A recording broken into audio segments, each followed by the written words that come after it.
Avec environ 35 millions de personnes, les Kurdes sont le peuple apatride le plus important au monde.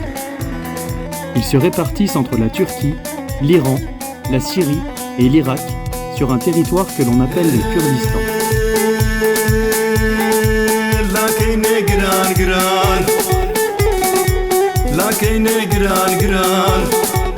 Bien qu'ils aient des divergences en fonction des pays, les Kurdes se rassemblent autour d'une langue commune et surtout d'une culture forte.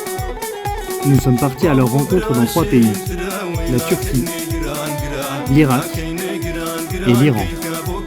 En tout, ils sont environ 80 conducteurs à nous avoir pris en stop pour nous permettre de traverser cette magnifique région.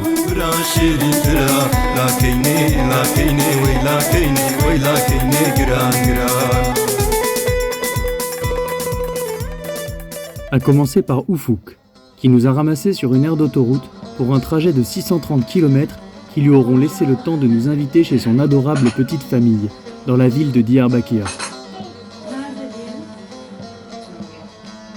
C'est le gâteau au biscuit que je t'ai apporté, que j'ai fait de mes propres mains, c'est très connu ici. Oh, Kurdish. Yes.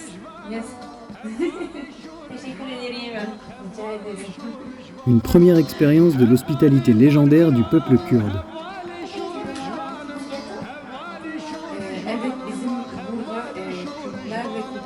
Ufuk a même pris le temps de nous faire visiter la vieille ville.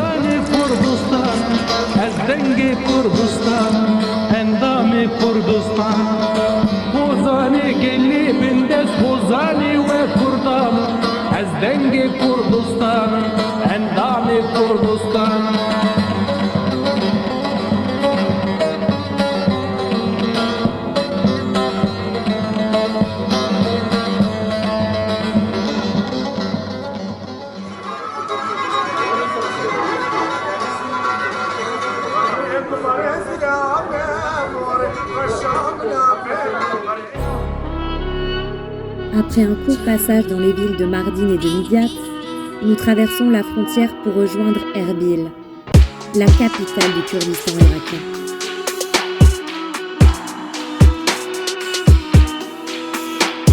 Nous y rencontrons Mohamed et ses amis syriens, une bande de jeunes hommes pleins de courage qui ont fui la triste situation du pays.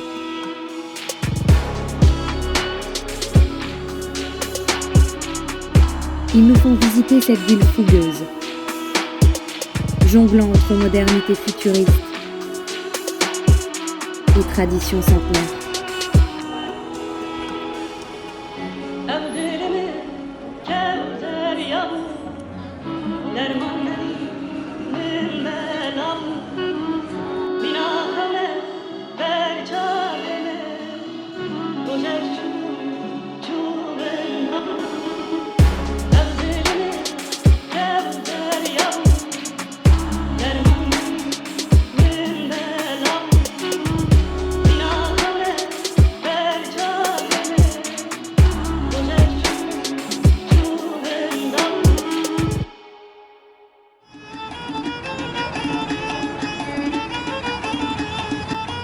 C'est ensuite à Süleymaniye que nous posons nos sacs.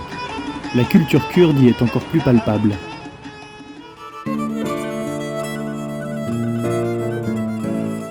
De nombreux hommes arborent le costume traditionnel, composé d'une courte veste serrée au-dessus d'une chemise et d'un large pantalon bouffant.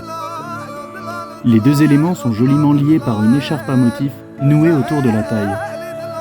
Ils coiffent leur tête d'un kéfier, enroulé autour d'un petit chapeau de velours. À ce style singulier vient souvent se greffer une moustache bien garnie et taillée avec précision, apportant un ultime panache à l'ensemble.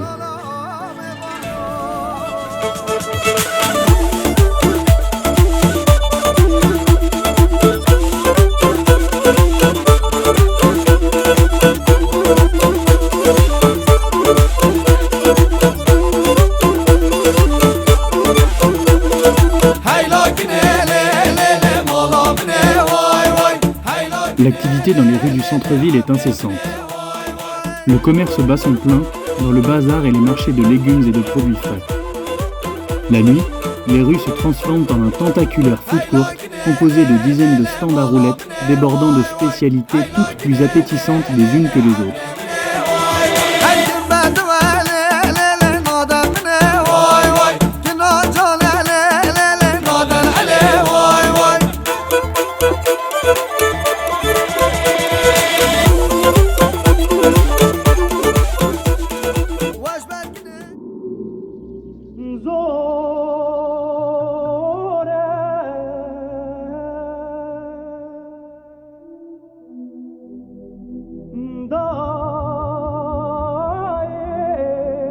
nous nous enfonçons dans la campagne kurde en direction de la ville de Shoman.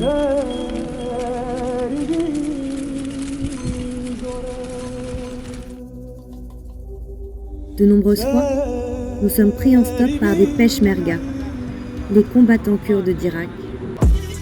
Nés d'une longue tradition de résistance aux États qui se partagent leur territoire, les peshmerga ont joué un rôle prépondérant dans la lutte contre les djihadistes de l'État islamique, en leur interdisant l'accès à la région nord du Kurdistan, au prix de nombreuses pertes.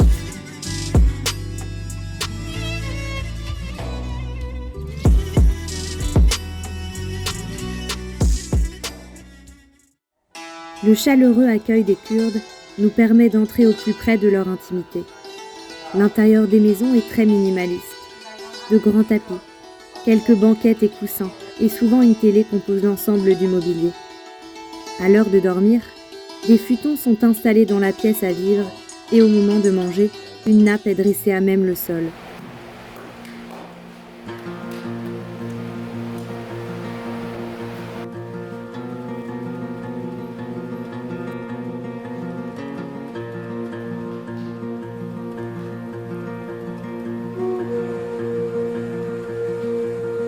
Le petit déjeuner est composé de pain, de pâte de sésame, de miel, de dattes, de yaourt et de fromage.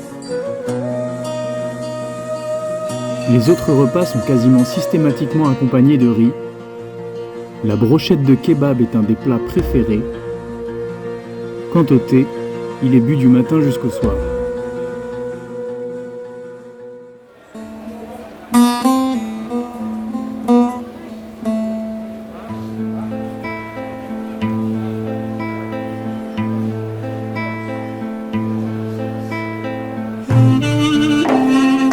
Dans les bazars, on trouve toutes sortes de fruits et légumes, mais aussi des torchis, de petits légumes en saumure,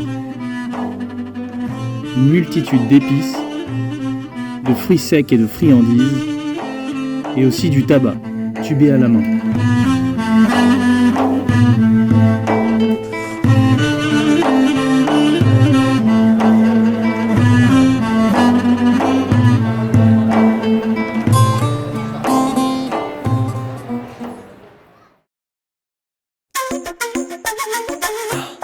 Les paysages naturels du Kurdistan irakien sont dignes des plus belles cartes postales. Le canyon de Rawandouz, avec ses falaises vertigineuses.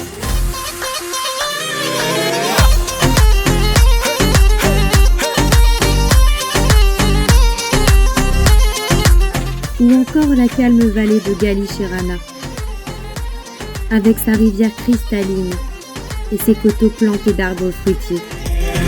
سجوانك والوانك جلي كردي وسرشانك وتيانت والخوراسي جانت وانا بوانك سجوانك والوانك جلي كردي وسرشانك وتيانت والخوراسي جانت وانا بوانك لا لا لا لا لا لا لا لا لا لا لا لا.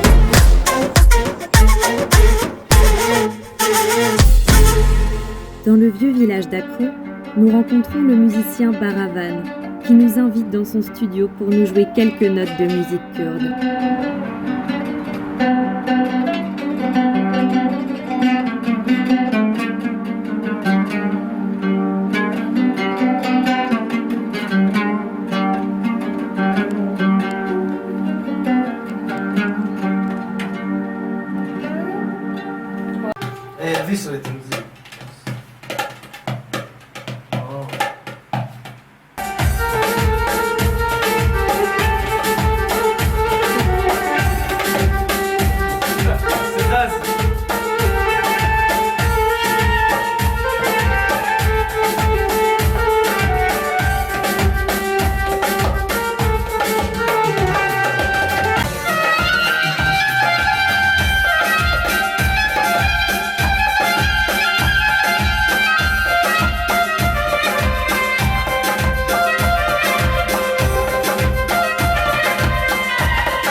L'autostop est vraiment facile ici. En plus d'un temps d'attente inférieur à 10 minutes, les locaux nous aident à confectionner de belles pancartes en kurde.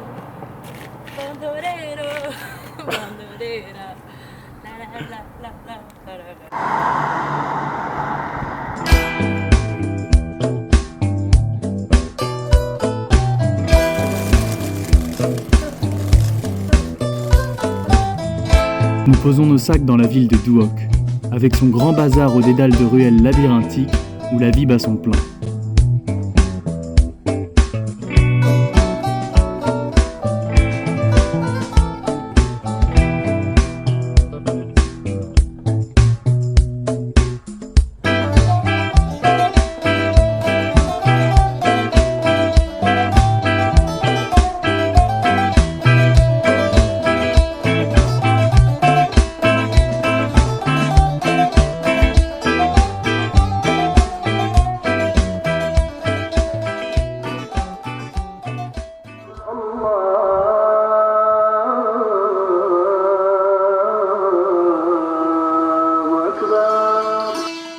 Le Kurdistan irakien est majoritairement musulman sunnite, mais une minorité de chrétiens, des Chaldéens ou des Assyriens, ainsi que quelques Yézidis, peuplent encore la région. Nous sommes partis à la rencontre de ces derniers dans la petite ville sainte de Lalesh, où se trouve le tombeau du cheikh Hadi, leur grand ancêtre fondateur.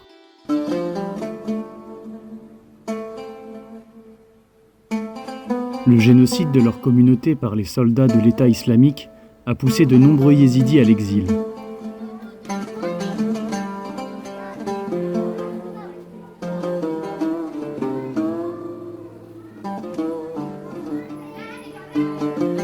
Mais quelques irréductibles vivent encore ici, pendant que d'autres viennent religieusement se recueillir,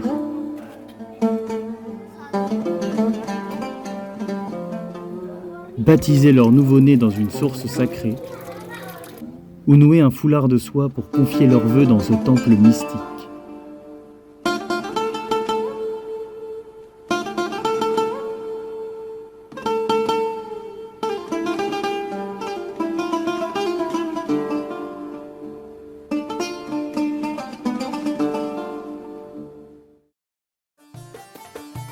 Quant aux chrétiens assyriens ou chaldéens, nous en avons rencontré dans les villes de Mardin et de Midyat, en Turquie, mais surtout dans le village irakien d'Al-Kosh.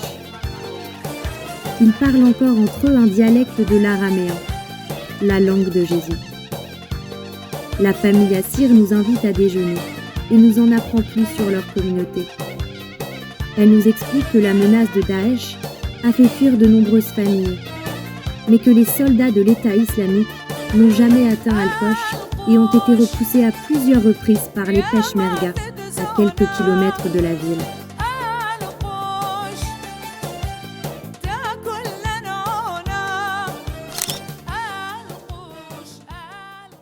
Nous y avons aussi rencontré Levana et son frère Jonas qui se marient le lendemain et qui nous fait l'honneur de nous convier aux festivités.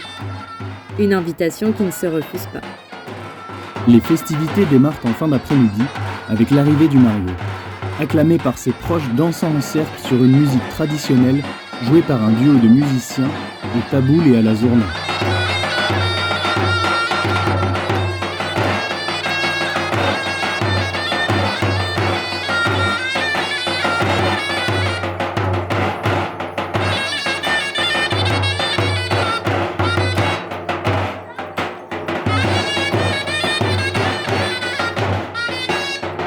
Toute la troupe rejoint ensuite le domicile de la mariée.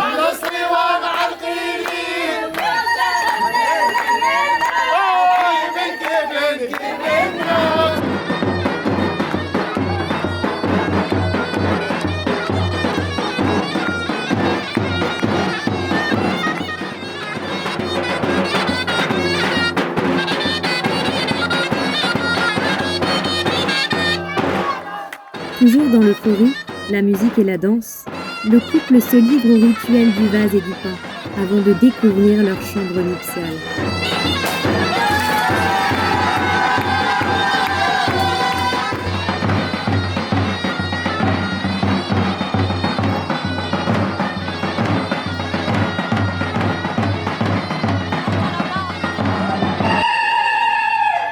L'étape suivante est la messe en araméen, à laquelle nous avons le privilège d'assister avec les seuls proches des mariés.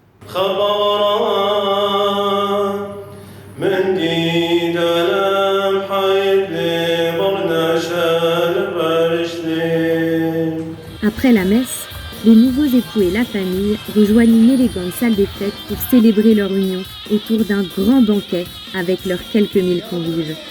La soirée débute par le partage d'un gargantuesque gâteau qui trône au milieu de la salle. La découpe du gâteau ouvre les festivités, rythmées par des enchaînements de danses collectives où tous les convives se tiennent par les petits doigts en synchronisant leurs pas à la façon kurde.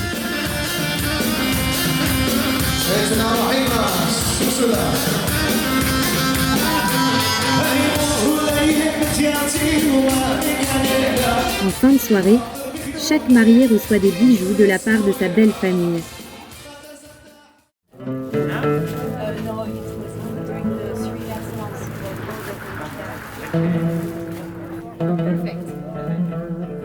تمام.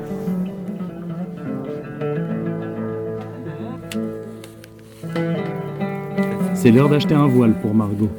Merci. Notre périple kurde se poursuit en Iran, au bord de la vieille Peugeot 405 du joyeux Mehdi et de son pote qui pousse la chansonnette.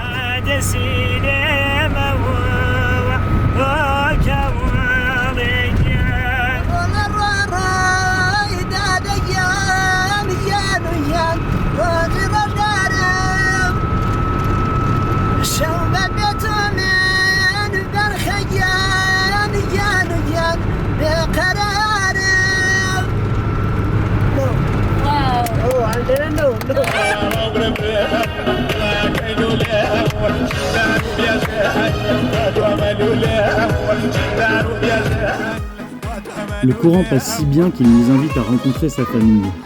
Il nous prête des vêtements traditionnels pour une longue séance photo avec tous les voisins venus nous saluer.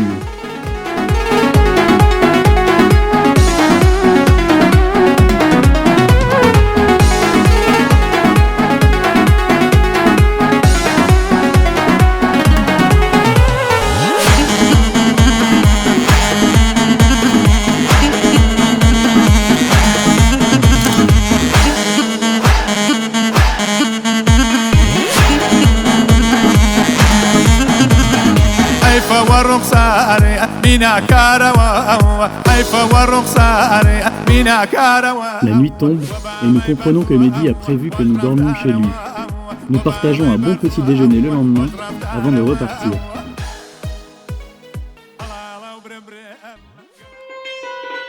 Nous rejoignons ensuite la ville de Marivan où nous sommes accueillis par la famille Darwin. Il nous joue un morceau de santour pendant que sa mère et sa grand-mère nous préparent une spécialité iranienne, le kale-paché, une soupe de pieds, de tête et de tripes de chèvre servie au petit déjeuner.